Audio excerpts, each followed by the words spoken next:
Hey guys, Mr. Jalapeno here. So this is probably one of the weirdest projects I've done in the past couple months. What happened here was that the countertop was very off level, and the homeowners hired out a countertop guy to come and, level it out. What the countertop guy did is he cut the trim underneath and he put some shims by those metal brackets to level it out. And in his belief, his belief is try your best and caulk the rest. There was probably a 1/2 inch gap underneath, where he had to cut up to put the shims. And I suggested to the homeowners, hey, let's just replace it. They were very adamant on not replacing it. I'm not sure why. They said, hey, can you just repair it? And I said, I am the Bondo guy. So anyways, what I ended up doing first is cutting off that old caulking. That was very, very tedious, but you have to make sure, just cut off the old caulking if you have the same issue. That way my Bondo's going to adhere really good to the countertop and to the trim. That way it looks like one piece. I did 2 coats of Bondo, and then I did a top layer of Ready Patch. That way everything's going to be nice and smooth. My goal is to make it look like one piece and it doesn't look repaired like the countertop guy just put caulking and it looked bad.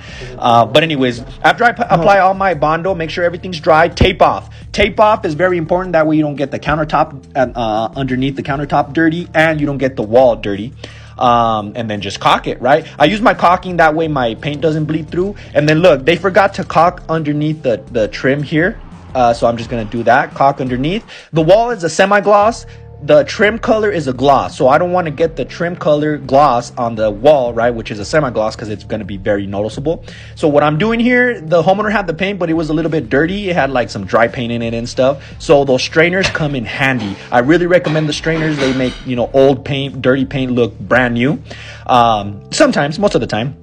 But anyways, what I like to do when I'm painting this kind of stuff is I apply it first with my brush, but it leaves brush marks. Then I use my foam roller. That way it looks much, much smoother. A lot of people don't like foam roller because it leaves a texture, but to be honest, I prefer that little tiny texture than the brush marks. Brush marks, there's something about it. Maybe it's my OCD or something, but I do not like brush marks. I like that little foam roller finish way, way better.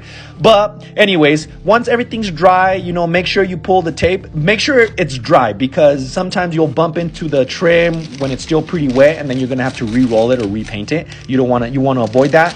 But at the end of the day, the homeowners were super happy. I was super happy. It looks like one piece. Look at that, nice and smooth. It doesn't look repaired. It doesn't look caulked. And that's pretty much it. Look at that. Jalapeno Solutions. Boom.